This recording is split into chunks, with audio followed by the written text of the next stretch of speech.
Okay, tell me truthfully, when it comes to the word happiness, how do you feel? Okay, I'll tell you how I feel. I feel overwhelmed. Sometimes I felt like I constantly had to fake it because I was in the well being industry. And I felt a lot of pressure from other people. So, whenever I used to go into conversations, especially in the spiritual community, I was really over it because I felt like we're constantly bypassing the very things we should look at to get us to feel happy within ourselves. Also, for me, happiness means also understanding sadness. They both go hand in hand, or happiness goes with anger. There's one thing goes with the other thing because otherwise I wouldn't understand happiness. So when it comes to this conversation, I roll my eyes and I think, okay, here we go again. Whenever I meet somebody who talks to me about being happy.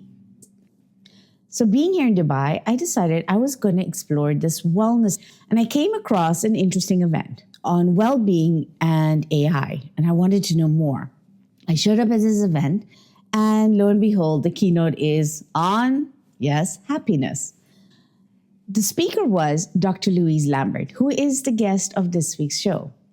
Now, what I really liked about her was her just down-to-earth practical approach on how happiness actually could look like. But there was this one thing she shared with me, and I really appreciated, which was on our reflections on what is the quality of our lives. I'm so excited to share this week's episode with you.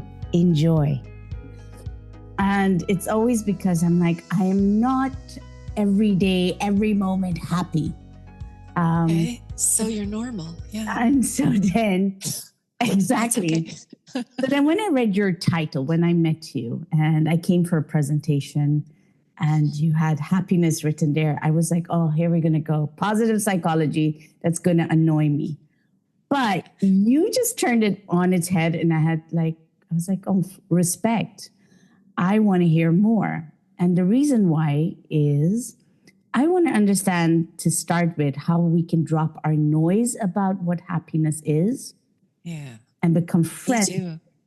And become friends with what it could be. Okay. I love this. Well, I'd also love to figure that equation out because admittedly, happiness is like the worst word ever. And it started out with very noble intentions in positive psychology. And unfortunately, it is the word that has been, I'm going to say it, hijacked. And now it smacks of happy faces and pizza pop parades and all sorts of like silly gimmicks and whatnot. And yet it's very scientific and it's taken very seriously in psychology and economics, in healthcare and education. And it's just when it comes into the common conversation that it kind of breaks down a little bit. And yet it deserves a lot of respect. Why does it? Okay, let's start there. Yeah. Why does it deserve a lot of respect?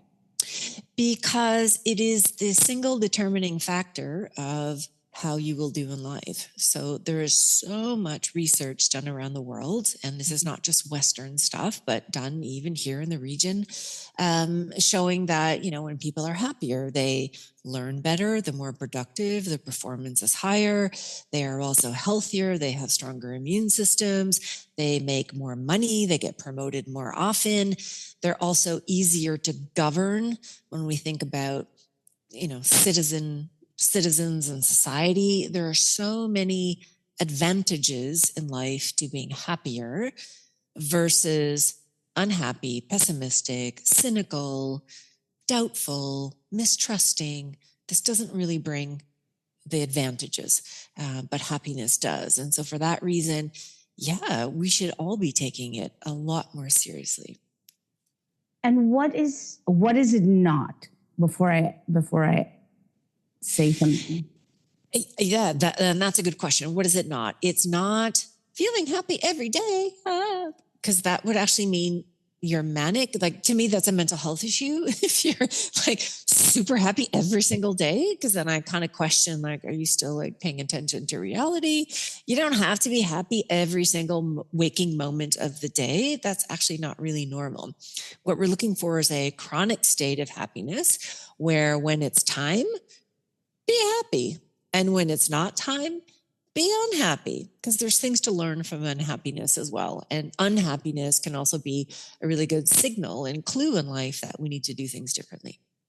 So it's not a state you need to be in every single day. So that's frequency. We can also think about it in terms of intensity. So different cultures, but also different personalities. Different individuals will have different preferences around how it is meant to feel. So if you think about it in terms of North American happiness, it's like, bah, right? It's like in your face. And then other cultures, like, this is very happy in life. And yeah. Do you think happiness is like a spectrum? So yeah, absolutely. And there's different definitions of it. So some people focus more on high intensity positive emotions. For other people, it's more a state of contentment, being satisfied with life, focusing more on quality of life versus experiences. So there's different ways to think about it. And that is why it is possible that some people score very high in positive emotional experiences, but maybe lower on meaning. Other people score very high in meaning and don't have very many positive emotional experiences. So the research would suggest, both are good for us. We need a balance of both, but that balance is determined by you, your comfort level, but it also has a lot to do with social norms as well. So people who, are a little bit more higher on meaning might struggle in societies where we express it more often. And the flip side is also true. I think you've noticed I'm more of like, and yeah, it kind of freaks people out sometimes. And then there are other moments where happiness is, just kind of a deeper, meaningful thought or a way of existing. And that's okay too. So there is a huge spectrum. There's huge diversity in what makes for a happy life. Individuals can define that as they like. But it needs to be defined and it needs to be talked about and made salient, because life is short and also it's worth living to the fullest, however it is that you define that. Okay. So now I'm going to get into this couple of things. Okay. Among, if I'd say, are you happy? And it'd be like, well, the opposite of happy, there's duality. So there's also sadness. So you can't have happiness without the sadness. So you cannot say sadness is the worst thing. Then you look around society, and I agree with you, everywhere is like happy on every box you can think of. It's being marketed to the point that you think, okay, this is OTT. Yeah. And it almost feels like we are avoiding the underlining stuff that makes us see happiness. So that also the gritty stuff, the things that don't look positive. We need that just as much as in order to also appreciate the side. Or have I got this reversed? No, I think you're quite right. So a couple of things are happening. One, the field of happiness. Now I say field because there is a field of inquiry around it. So there's the research and the science and, there's that side of it. And then there's the commercialization of happiness. And this is all the happy faces and what have you. And I think sometimes when we don't understand the science, we are inclined to follow the commercialization of it and think, oh, that's happiness. A new pair of shoes, a new car, a new this, a new that. And it's not that it's not, but this is where we now start talking about philosophy. So if we think about happiness, there's different, again, what I alluded to earlier. So there's the positive emotional experiences, and this is what we call hedonic happiness. So hedonia. So if we think about the ancient philosophers, they talked about hedonic happiness. And this is the type of happiness. It's very short-lived. It's instant. It's right here, right now. It's the type you get when you bite into a chocolate bar or you buy those great shoes. And it's not long lasting, but we do need these little pick-me-ups. Now, whether your pick-me-up costs 3 million dirhams or, $2, that's up to you. But these are kind of these momentary, fleeting moments. And then there's another type of happiness, and it's eudaimonic happiness. And this is the type of happiness, eudaimonic. Again, Aristotle talked a lot about this. And this is the type of happiness you just alluded to, the type that doesn't feel so good. People are like, wait, happiness that doesn't feel good? Yeah. When you're doing a university degree, I can ask you on any given day, how's that going? And you'll be like, oh my God, I'm so tired. Yeah. I have exams, I have assignments, I have this, I have that. But the growth you get from that, the satisfaction you get from that, and you are becoming a better version of you. That is a form of happiness. So that's eudaimonic happiness. Okay. And that comes from striving and working hard and failing and taking risks. And we don't talk about that type of happiness that often, or at least we don't use the word. We don't call it happiness, but it is a form of striving. And why do we not talk about it? Well, it's harder to sell, it's harder to package, and it feels kind of rotten. And people want the instant stuff. So part of it is, maybe we need to market it better, but there are different types of happiness, absolutely. And again, we need both. Both matter. This leads into what you had me thinking, because you said it's not something that's marketed very well, right? But on the other hand, I think about technology today, and I think about generations today. So my version of happiness now, in the age that I'm in, and my version of happiness when I was into my 20s are very completely different. Sure.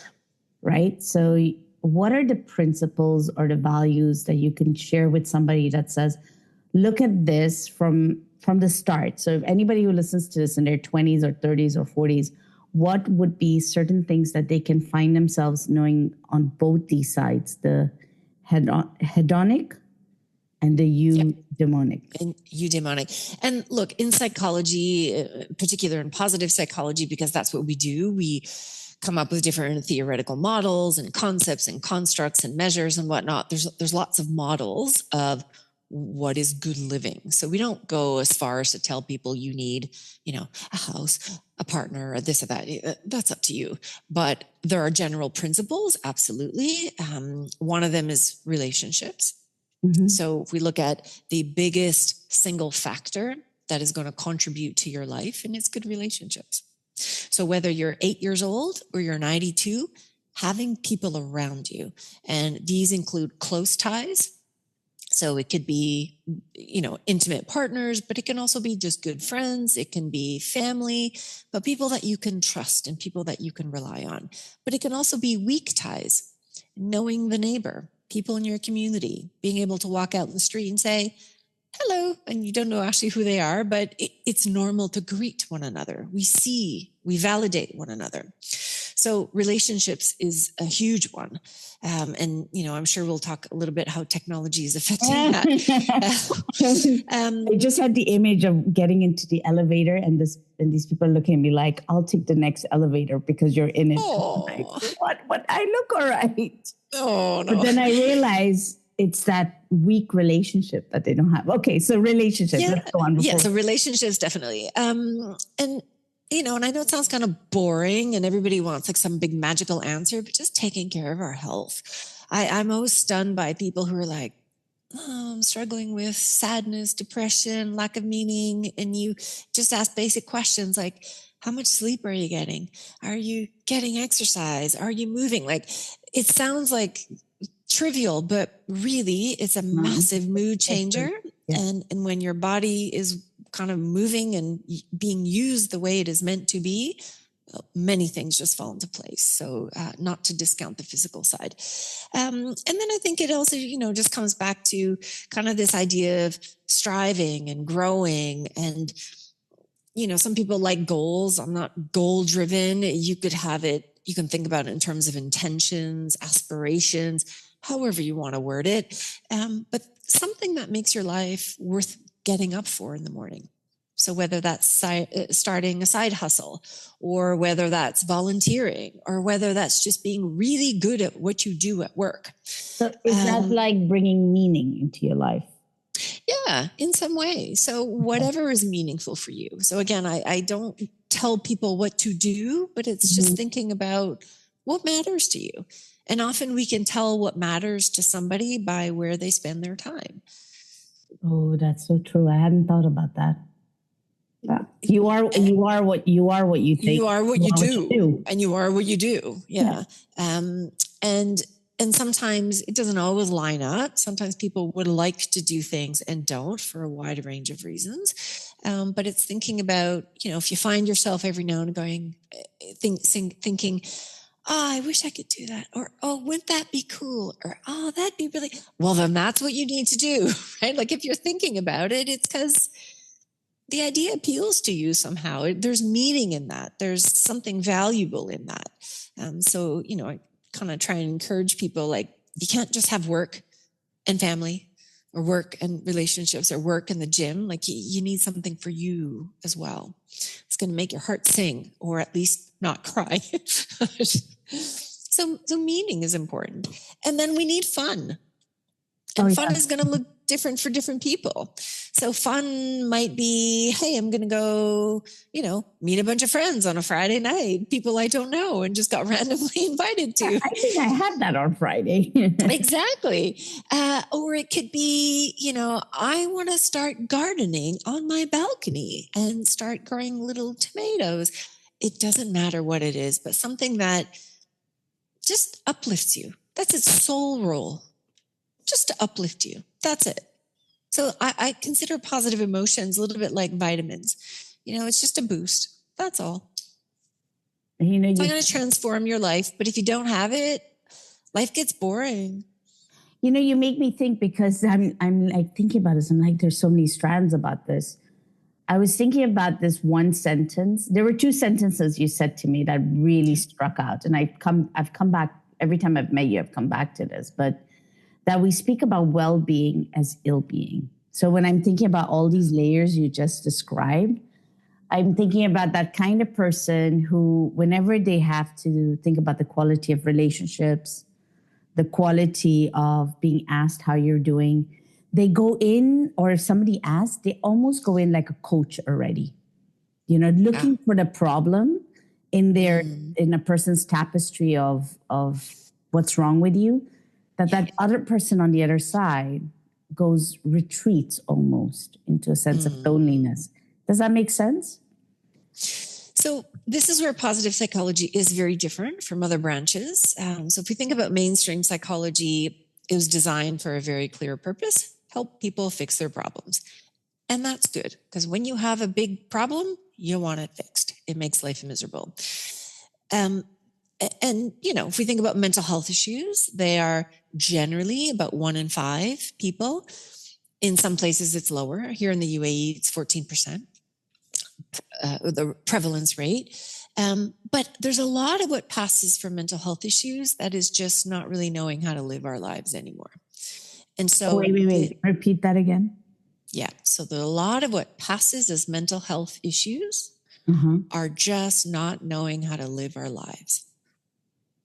And I'll tell you why that is. So I worked in mental health for many years, and like really, schizophrenia, major clinical disorder, anxiety disorders, personality disorders.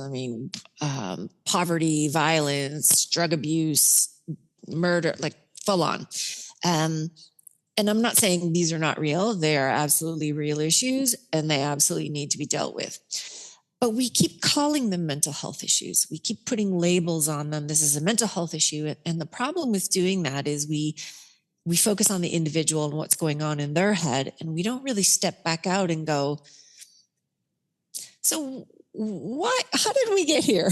Like, how did we get to this point where, a lot of these problems have become so generalized that we diagnose them, stick them in a book, and go, okay, now that's an issue with a person, instead of, wow, this is not normal in society. How did we get here?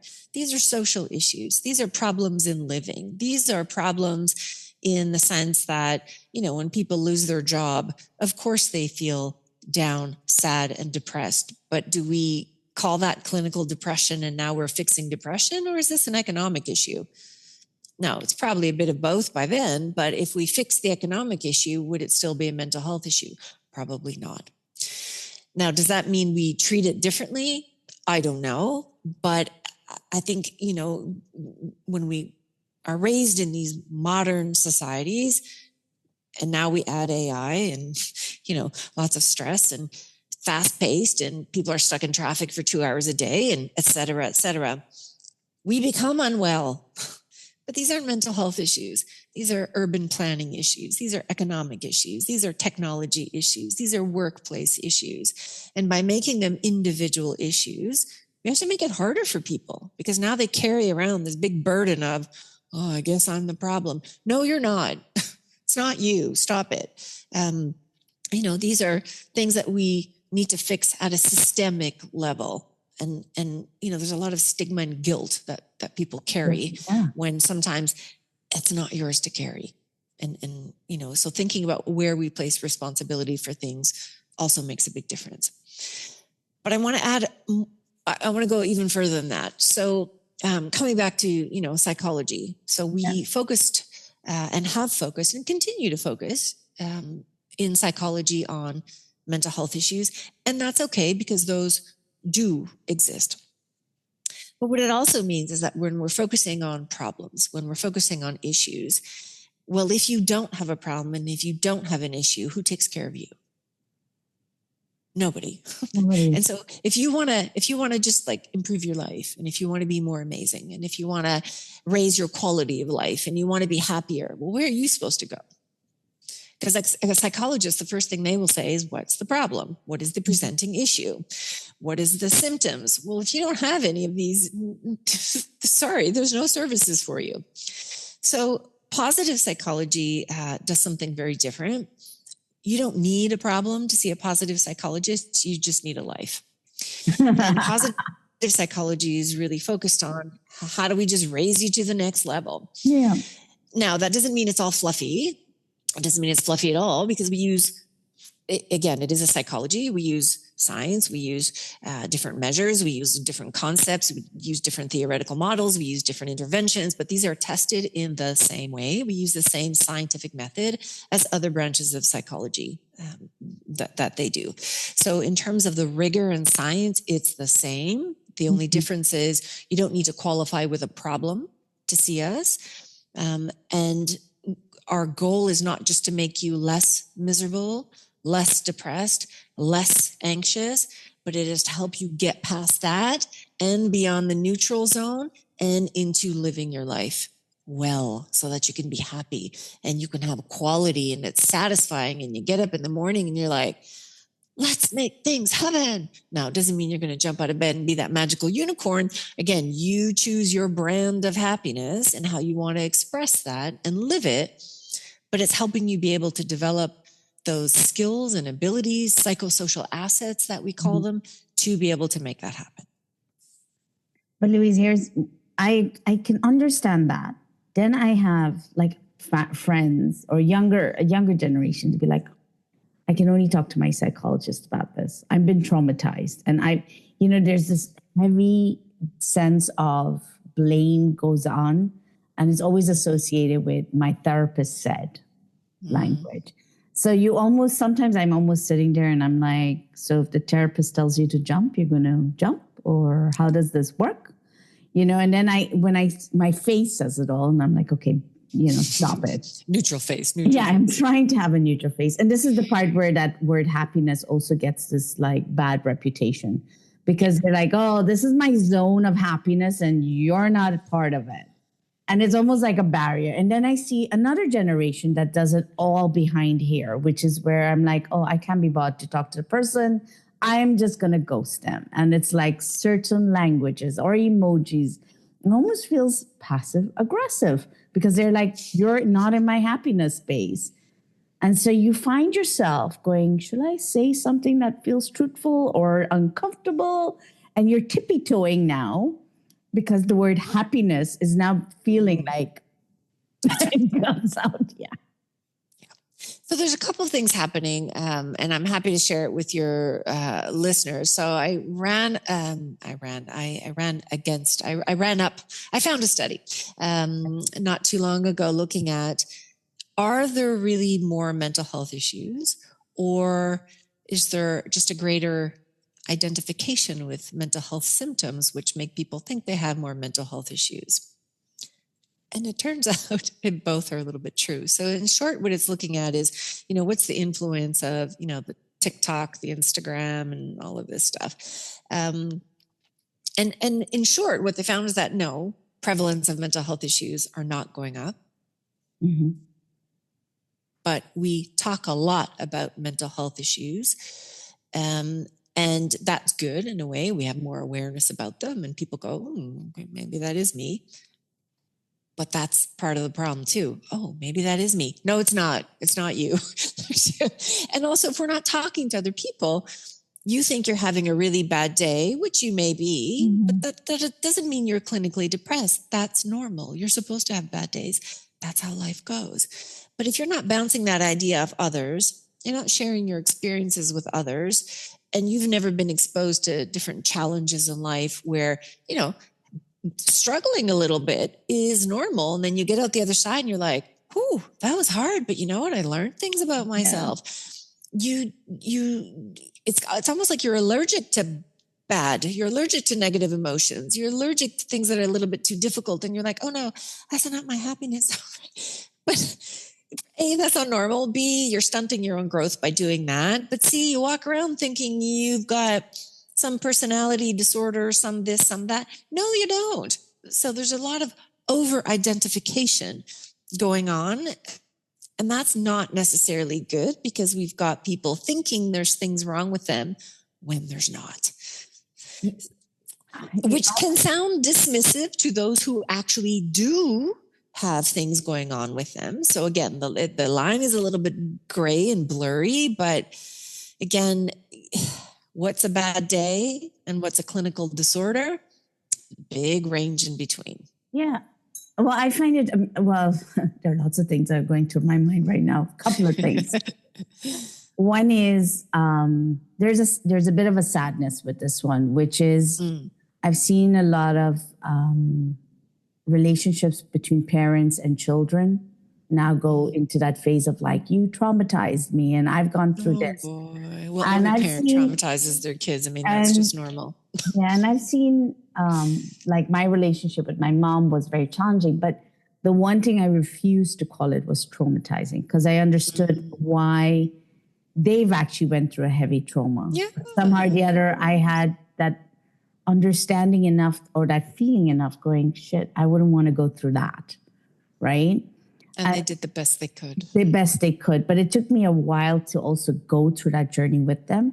And so for a long time, I didn't want to put that, I struggled with saying that to even them, because I'm also Indian. So that means keep everything under wraps, don't talk about it.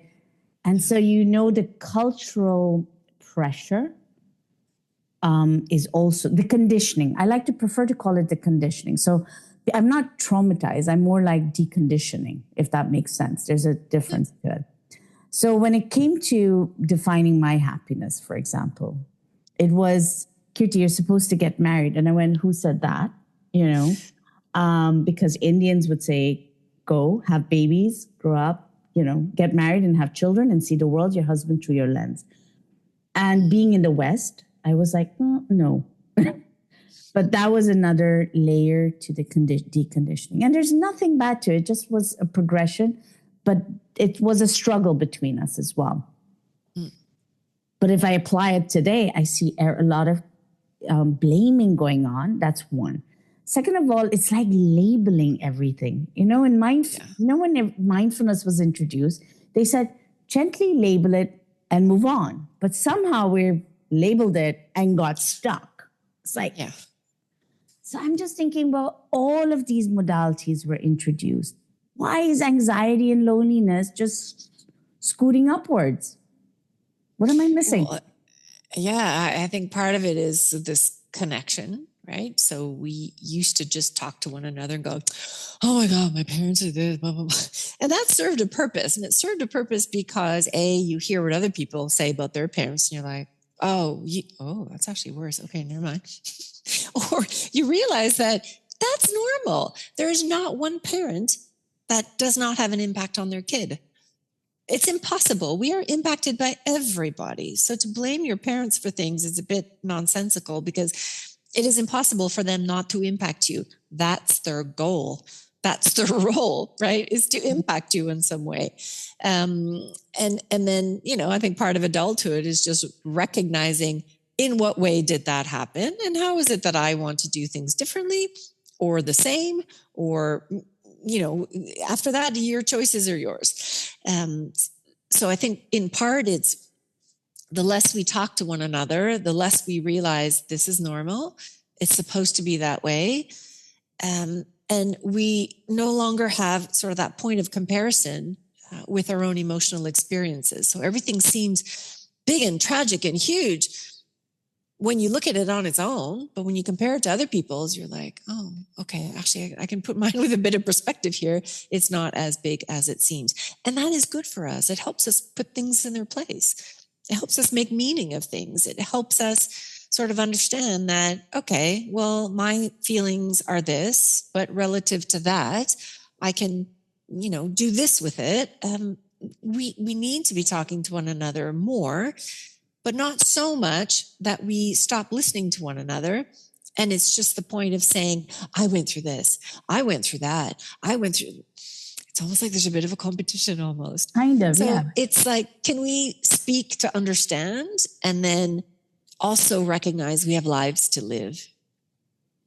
I've often thought about what you said, and I wonder, you can talk, you can talk to process, and then it's almost like you're missing the assimilation process of the talking or the listening that you get. It's like, when you eat something, you can eat it really fast. My mother would tell you that's what I did. She's like, you're always eating fast. But if I apply it to my life, you can also be listening fast. Yeah, you're listening. That's a good way to put it. Yeah, and you're listening fast and you're just replying. So what happens is that competition. It's not that moment of, let me simmer in this, and then either I reply or I actually ask more questions because I don't get this whole thing. So there's, if I ask a younger generation if they're connecting with people, they'd be like, yeah, we're connecting and, we're doing all of this stuff. And I'm going, but then again, why is your loneliness and anxiety and all this stuff inside of you? If you're talking, what am I missing here? Yeah, so there's something going on in the connection. The quality of the connection is not as effective as it could be because we're still not getting our needs met. So the point of connecting with people, as you rightly said, is not just to be like, hi, well, okay. It's not serving its function. And these deep connections, that's their function, is to get us to see ourselves, challenge ourselves, think about, okay, gosh, like, how do I feel about that? Or how does that resonate with me? And to kind of reflect on our own experiences. That is the point of other people. It's not just to hang out with and go shopping, although that can be fun, but people are there to challenge us and to help us grow emotionally, but only if we allow those conversations to happen and if we reflect on those conversations to happen.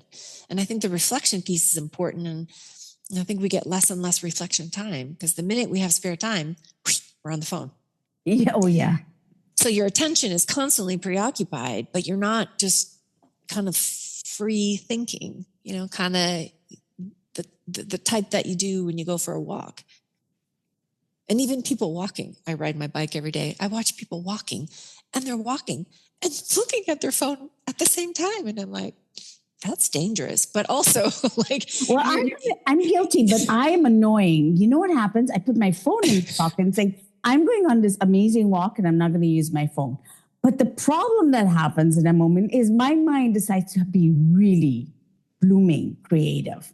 it's like, what about this idea? What about that idea? What about this idea? And I want to document it all. So then my phone's out and I'm like, and I'm like, oh, this is not helpful at all. Okay. But yes, we do need that free thinking time and walking, sports, being at the gym. Like, that's the point. Let your mind go and it will sort itself out and clean itself out and make sense of life. Yeah. But we need to give it that time. We keep feeding it with, garbage. In yoga, they speak about cooling your senses. So one of the limbs, they call it the limbs of yoga, is practicing pratyahara. It's like withdrawing from your senses.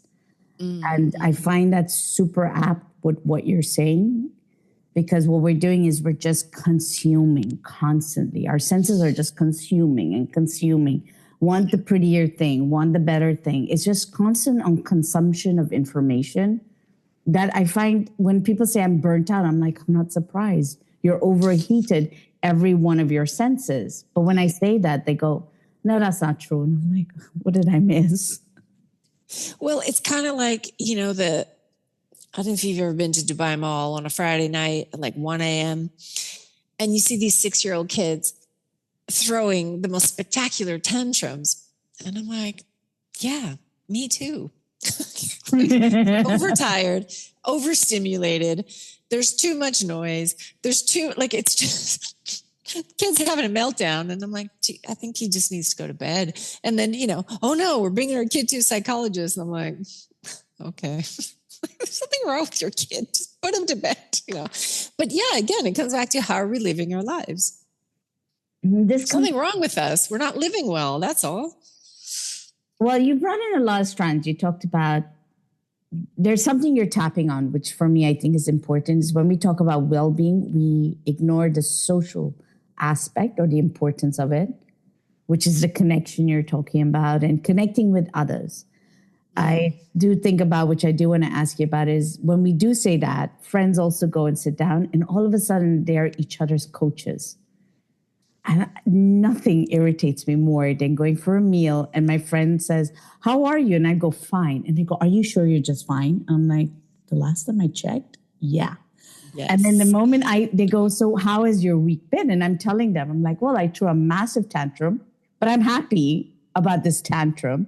So I'm sharing it in the Jerry Seinfeld version of it. Okay, yeah. Sharing it out there. And then next thing I know, they're like, you know what you should be doing? And I'm like, who asked you for advice? Okay. And then I'm like, oh, now what do I do? So now when the person asks me and says, do you want to meet up? I'm like, do I have the bandwidth for it? Am I going to be okay? What am I going to say? But that's also avoiding the connection, right? When everybody... Well, and it's also thinking about what kind of connection do you want? And you're allowed to say, that works for me, that does not. And to make different decisions about who's in your life as well. How do you have conversations in today's world not being distracted? So all your senses are blown out. You're constantly engaged. I get into a cab over here. I've never seen so much phones and gizmotics in one spot. And he's talking on the phone at the same time, trading also at the same time. It was just like a whole bunch of things going on at the same time. And we live in a world of super distractions. Then there's the whole coaching, being coached in a conversation, right? So all of this is just going on. It's just overload and overload. What are your top 3 tips here on stop getting so distracted and have a good conversation? Yeah, I think that's difficult. I mean, one is just the obvious, is put your phone away. That's it. It's not just to have a good conversation, but it's also a sign of respect to give somebody your attention. Now, it's not just about them, but it's about you too. Mm-hmm. It's hard to hear when your hand is on your phone and you're thinking about, did I get a text? You're waiting for the vibration or listening to the ting, ting, ting. Like you're not listening if you're doing that. It's hard to be focused on both.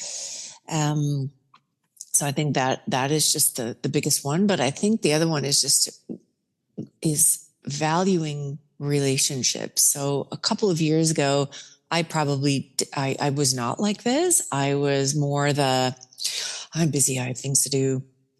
I prefer my own company and more focus on myself. And what I noticed is, a lot of rumination.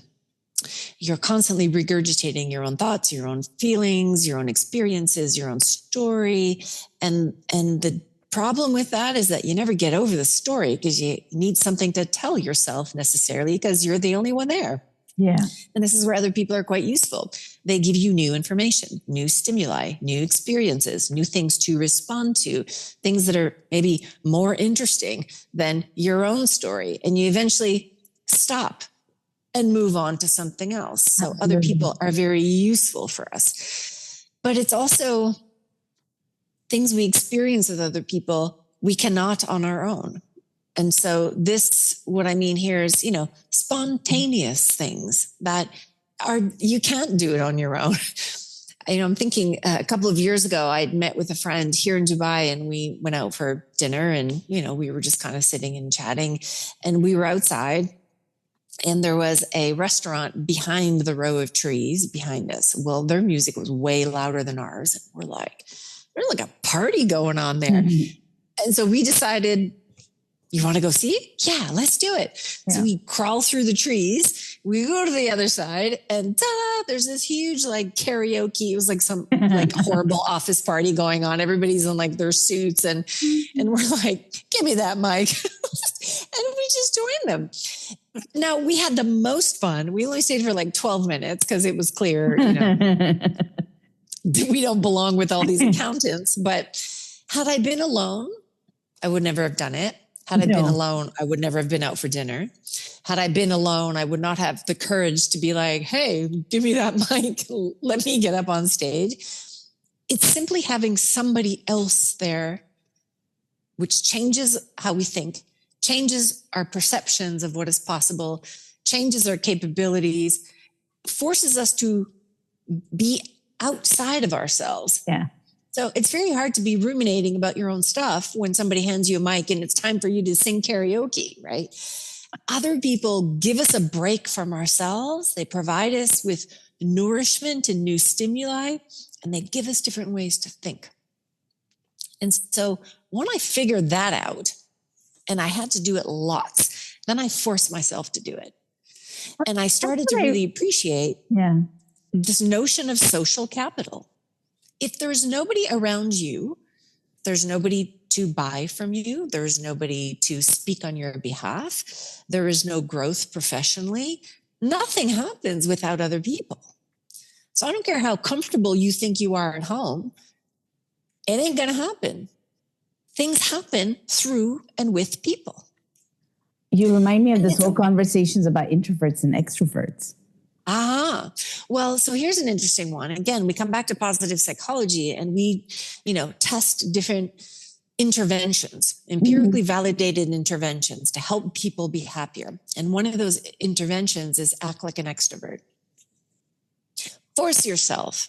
Okay. Even if it's 10 minutes and everybody can talk for 10 minutes.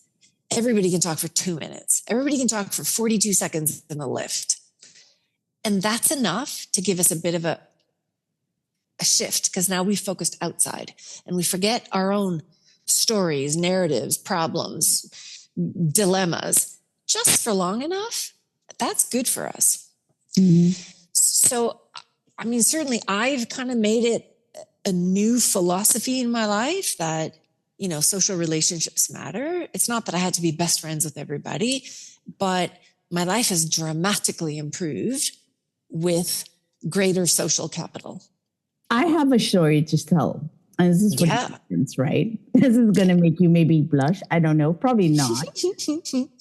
When we first spoke on the phone, the thing that really made me laugh, because I came into Dubai and I'm like, what on earth am I doing here? Let me just be honest. I was like, why did I choose this?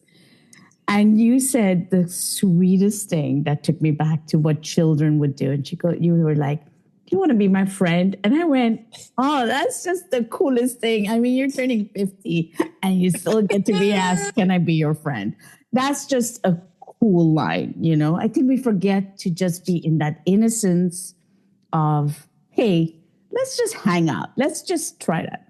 Second thing is, London is really different in terms of socializing and versus here. I don't know if it's a country thing or a culture thing or a weather thing, because it also can make a difference on the weather. But going Fridays in Curacao, where I'm originally from, Friday was happy hours. And happy hour meant people from coming just after work, we'd come together, enjoy a drink, have a good laugh. And it didn't matter what you were doing. It's just you just gathered, your friends gathered. And then eventually, because it was the hottest spot and everybody was there, it was like, hey, and you're just catching up. When I left and traveled the world, I missed that part. I really did. But so I substituted. I'd sit in a cafe and I'd speak to random people. I literally would go up and be like, so da-da-da-da-da, and I'd be talking to them. But I learned so much about myself through their lens by their stories. So I completely get that part of stepping out of your zone, and it changes your narrative. That 100%. And then going Friday, when you told me, okay, let's be friends and we'll meet on Friday, what I really did not expect was that you had met some of these individuals as well for the first time, but it didn't feel like that on any level. It just felt like individuals who've actually known each other for a while. And I walked out of there for the first time going, okay, Dubai is all right. It was the first time I could feel like that, because I was meeting all walks of lives. And I just thought, I don't fit here and I don't fit there. And why do I feel like that's going to make me cry. Why do I need to fit somewhere? Because I'm not used to this. I need to fit somewhere because I'm used to this. I got used to meeting strangers and saying, hey, what are you doing? And there's no filter. There's no like, here's my CV and here's your CV. None of that. In fact, I had to laugh because I was hungry and this guy wanted to debate with me. And I'm thinking, my stomach wants more time. And the fact that I could tell him and we had a good laugh about it, to me, that speaks volumes of humanity. That speaks humanity, is that I'm not here to one up with you. It's just like, hey, let's have a laugh. And that's what I felt on Friday. It was like the happy hour I have not experienced after a long time. So I see that value. Good. I'm so glad. And it really makes me happy because that was kind of my hidden agenda. So you were like, I'm not sure. I'm still on the fence about Dubai. And once you meet two people you really like, you're like, okay, I want to stay. Like it comes down to people. There's no great city. There's no terrible city. It just comes down to who you meet. And we need to meet. Yeah. And that's the point of it. And also, it's easier than we think. And that's what I love about this act like an extrovert, because it's something everybody can do. Yeah. And the more you do it, the easier it becomes. And you literally just start playing with people after a while, like, hey, you want to be my friend? And, you use a little bit of humor and everybody laughs. And then, but yeah, now you've made a connection. Done. Like it is that easy. And that goes back to one of your quotes. But that goes back to one of your quotes. You said also, life is so easy if you just stop thinking so much about it. You had said that while we were talking. I was like, yeah, that's it. What you're saying here. And again, it's just like learning how to live our lives. So you can stay home and, trying to be twisting your thoughts and trying to get, through feeling depressed or anxious or blah, blah, blah. Or you could just walk up to somebody in an elevator and be like, hi, I love your shoes. Where did you get those? Whoa, cool. And then the door opens and they leave. And that was 6 seconds. That's it. That little tiny shift will buy you a couple of minutes of respite from yourself. Yeah. And if we extend that over time, the more stories you hear, the more people you connect with, suddenly you don't even remember what you weren't feeling so great about, because now you're living your life, you're connecting, you're doing things, you're out, you're learning, you're being exposed, you're living. It's absolutely so. A friend of mine told me once, never ask me how I am, ask me what my day was like. I like that. That's a great question. Yeah. And he stopped me. He goes, because when I tell you how I am, I'll tell you good and we'll cut the conversation. But if you ask me what my day was like, now we're going to have a conversation. And to me, that always stuck with me. So now I try to my left. I do not ask you how your day is. It's like, what was your day like? Because I want to know more rather than let's tick this box and we look all cute and happy. It just doesn't make sense anymore. And I find there's this weird thing. We're all like, oh, I don't want to ask too many questions, or I don't want to offend people. I don't want to appear nosy. People are dying to be asked how their day was. People like to talk about themselves. Ask them. And again, we have all these rules for ourselves. Oh, stranger, can't talk to you. Okay, that's fine when you're 5 years old, but we're adults now. Like, you can tell if somebody's creepy, and if they're creepy, you just be like, I just got a phone call. I need to go. Do what everybody else does. Like, it's not a big deal. And of course, it doesn't work on everybody, but most people want to talk to you. Oh, well, I get and you are more interesting than you think you are. Yeah. I learned that because I should confess, well, maybe it's a confession I make on this podcast, but I was suicidal. I was running a yoga center in Curacao, and I was working with some severe cases, and I had become very suicidal, and it was very silent about it. And I knew that if I did not leave, I was just going to do it. So I ended up traveling the world. I took the expensive way out. And I was okay. But along the way, I wanted to hide. I didn't want anyone to know about me. So I'd be like in the corner of the corners of corners. Because in Curacao, I had no space. Everybody was constantly in my, I want to speak to Kirti mode. But it was always about chewing my head for their lives. So it was I always felt one-way street. Anyway. So now what happens is I still get people coming up to me. And I have a good joy with it because it's different. So I had yesterday, somebody came up to me at the hotel here, and she was like, were you on a panel talking about this in this book in India? And I'm looking at her and I'm like, so I said to her, thank you for the compliment. I wish I was on a panel talking about a book. I haven't reached her yet, but can you tell me how to get there? And she was like super embarrassed. I said, don't get embarrassed. I feel very flattered, but tell me more about you. We ended up having a 15-minute conversation, and she opened up and telling me her whole world. And I just thought, and she just felt really good about herself afterwards. And I just think, that's it. And other people come up and they go, I love your lipstick. I'm like, do you want it? And then I'll go in a complete conversation about it. But I would have never had that confidence. It's like act like an extrovert. I'd have never had that confidence if it hadn't been for strangers. And I think we underestimate, somehow or the other, also we treat strangers like with so much mistrust. Unwarranted mistrust. Yeah. Yeah. And I always tell people, when I was teaching at university, my students would be like, yeah, but miss, you don't know who you're dealing with. And I said, yeah, you're dealing with me. And this look of confusion, but it's like, but who's a stranger? Is there somebody you don't know? I was a stranger to you.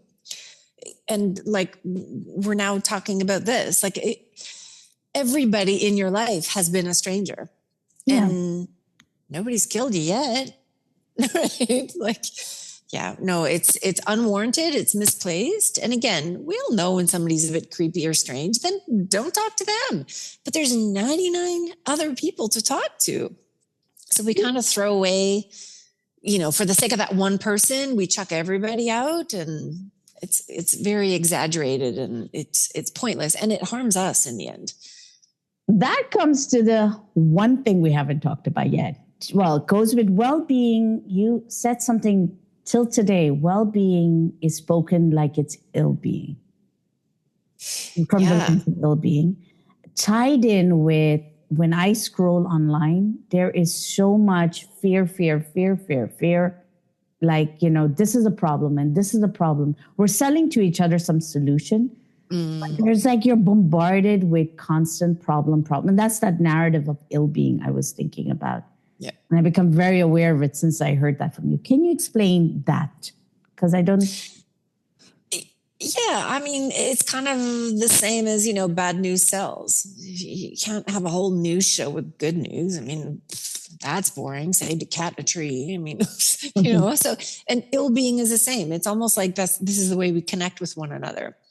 I can hook you with ill-being because everybody's got something. So the chances are good something is going to appeal to you, but then it becomes our way of connecting with one another, or it becomes our way of showing up. Hi, I have anxiety. Hi, I have okay. Well, okay. It kind of limits doors right away. Yeah. But also it makes people kind of stop the conversation, but also stop their own development. And so if I see my identity as this is what I have, my whole identity becomes about that versus, yeah, okay, I get anxious when this happens or that happens, but this is the rest of my life. And this is how I'm living it and doing other things, right? So it's a limiting narrative. It doesn't mean it's made up, but it has limitations and it stops us in our growth. And yeah, I mean, ill-being is also kind of trendy now. I think we're all, we all have a label of sorts. And if you don't have one, it's kind of like. I feel like that about menopause right now. Everybody wants to talk. They're like, do a workshop on it. I was like, I've done one. I'm done and I'm over it because you're making my menopause feel like illness, but it's part of life. I mean, get over it. I'm moody, but I love my moodiness right now. I'm like, my happiness right there. Yeah, it's like we don't need to make a thing out of everything because, and there's lots of research on, more around the physical stuff, but I'm starting to see it with the psychological stuff as well. The more attention you give something, actually, the bigger it becomes. Just like when you have a headache. If you could just be like, okay, whatever, I'm just going to get on with it and ignore it for a little bit and get on with my day. It will just go away and you won't notice it. Or you could sit on the couch and go, oh God, I really have a headache.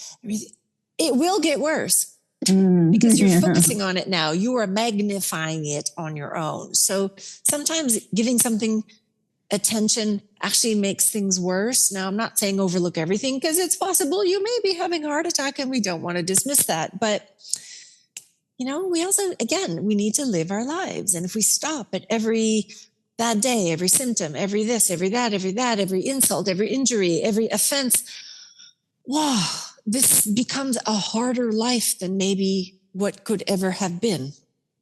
And sometimes we need to learn the art of just saying, whatever, I'm moving on and I'm just going to live my life here.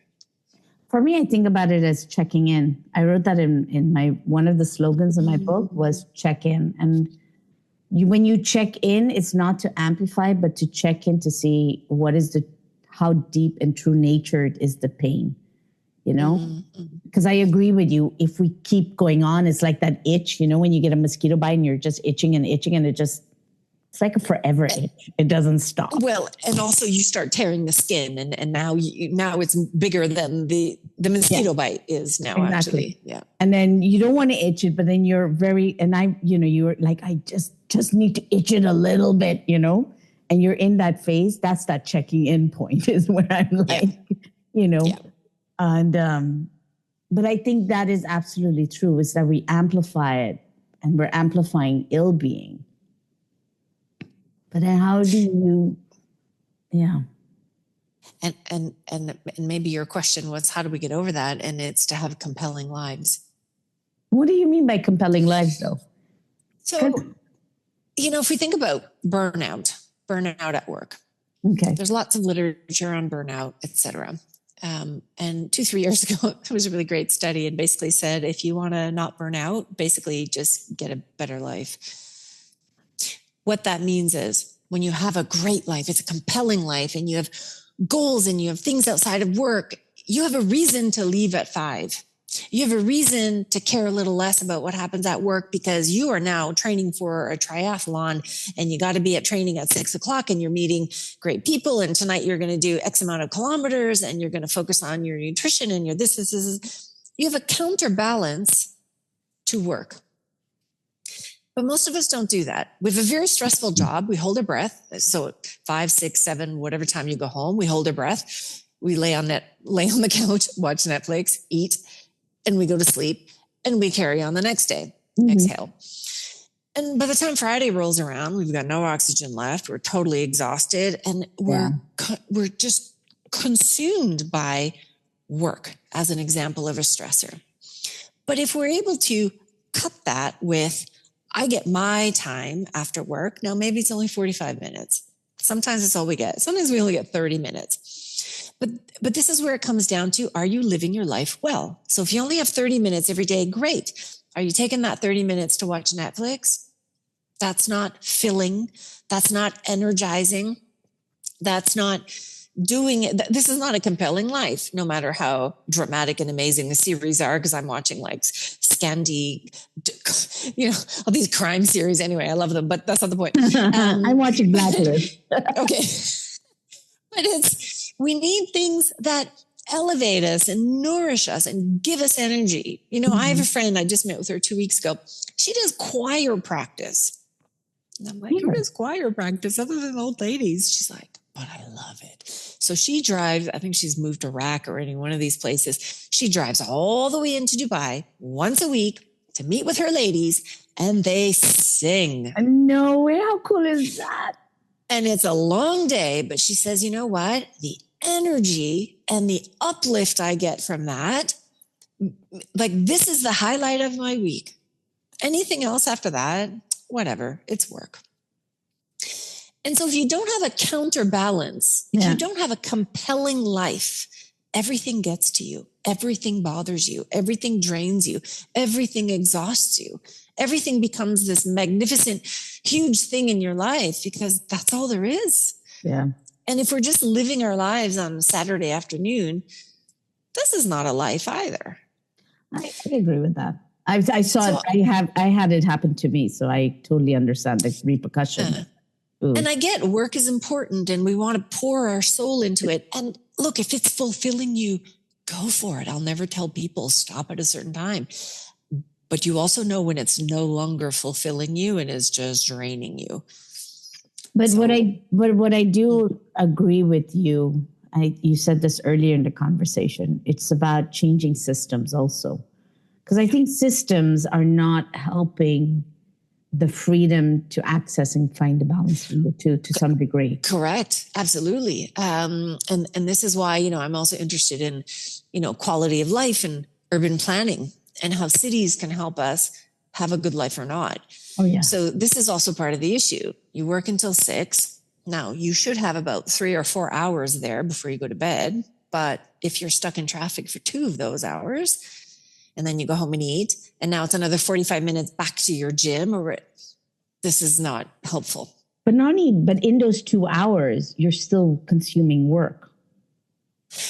Or you're consuming nothing and just getting pissed off and drained because actually it's nothing. It's dead time. It's even worse than work. You're literally watching the minutes go by and saying, this is like 2 hours of my life I will never get back. So sometimes it is worth thinking about, do I live someplace more expensive, but I'm closer to work so I can save time? Time is really wealth today because you can have a lot of money, but if you don't have time, it's pointless. And so how do we buy time? How do we get time? How do we organize our lives a little bit differently so that we can get more time? But most of us, if we do get time, then we waste it. Yeah, we're not maximizing the joy of the time, actually. We're not. There's work and non-work. Well, you're maximizing time from either with work, procrastination, instead of filling it with what could actually give you energy. Because when I do joyful things, I'm on a high. I walked out on Friday exhausted, but happy exhausted. It was like, that's a nice energy just spent, Nice. But it's that kind of quality of energy spent in terms of time. Whereas procrastination, if you're in front of Netflix because you're so exhausted, you can't be bothered to do anything. I'm hardly ever present in those moments with even what's going on. It's like background noise. And you're not replenishing, you're not getting energy, you're literally just holding your breath and mentally just waiting till the next day. Yeah. There's nothing going on there that you may as well be stuck in traffic. Yeah. because you're also not doing anything, right? Yeah. So again, it comes down to, how do we live our lives? Like, we have approximately 4,000 Mondays. How are we going to do that? Well, it sounds to me like happiness, it's not when people tell me happiness is what you make of it, I'm like, okay, stop. But it's actually, sometimes your hands are tied, right? If you're stuck in traffic for 2 hours, that is going to drain your happiness. And just even forget the word happiness. Like, that's the outcome. It's how do I want to live my time to maximize its value. That's also not catchy. I need to work on a catchier title. Well, for me, what I've come to understand from this conversation is that you actually want to sit down and say, okay, my path to, I feel happiness. All right. So like I feel sadness. And in order to feel that, what is the value of that? So is it the value of family time? Is it my value with creativity? Like I like to doodle, but when I doodle, I actually feel at peace. That for me is like, give me 30 minutes to not, just go and be a doodler. I'm happy doodling away because I use the word even I'm happy doodling. So you can sit down and assess what fills your cup, but it's the quality of what fills your cup that makes it. And if you keep filling it with work or procrastination, well, you're not really filling the value. So yeah, hurry up, work on a better tagline. Yeah, I need to. On with it. Exactly. And it's just kind of thinking about, I think sometimes we either oversimplify or overcomplicate happiness. And people will often do what's one thing you could do? So I think that if you want just one thing, it's think of times in your life where you've been happier and just do more of that. Until you find it. I've heard that before as well. But it already works. You've done it. And you're capable of doing it because you've done it. I don't think my sisters want to hear it because my version of happy is to trouble them and argue with them. Well, then they don't want to hear that. Yeah. No, they're like, yeah, no. But I love it because it brings out the best in them. They just don't know it. But okay, last one. Sure. The wonderful conversation of how do you think you're connecting online? I heard that conversation of we connect on VR and AR online. To me, the fact that I have the ability to control when I want to check out through a tech, for me, is like I'm avoiding something. This is my perception. Does it make sense? So I have a little avatar that looks like Kirti, or whatever Kirti wants to look like, the cool Adidas and whatever's. And you come in and you want to be whatever you want to be, and we're dialoguing. But to me, that's not real connection. Why is it that I don't feel like that's real connection? Because the generations, have you ever done study where it says how they actually think that is connecting? What am I missing? Well, yeah, that's a good question. I think it is connection of sorts. It's a safe connection. There's a boundary. You don't actually have to meet. And, sometimes in these virtual connections, it's less risky.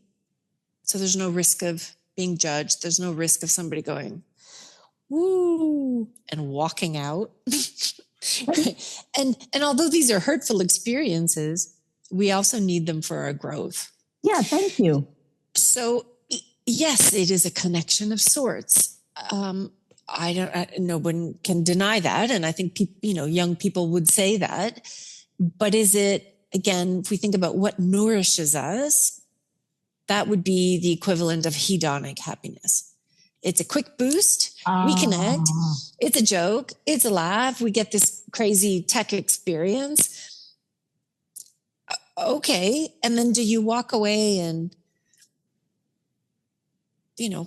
contemplate? And was it enough of an experience to shift your perspective or to think about, well, how do I feel about that? Did it challenge you in some way to be a better person or to hear negative feedback and to maybe make changes in how you approach people, how you think about things. And that's where I feel it's kind of the equivalent of eating junk food.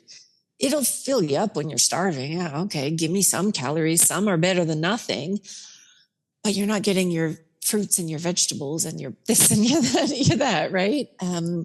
So this is my fear with this technology is people kind of, I don't want to say confused because it sounds very insulting, but I think maybe people are choosing fast calories and maybe not the longer term, what is good for your development and your emotional growth and your self-actualization.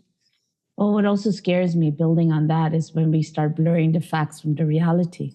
You can create this complete sub-reality version of you online. And then when you'll actually meet in person, you're expecting that version of each other.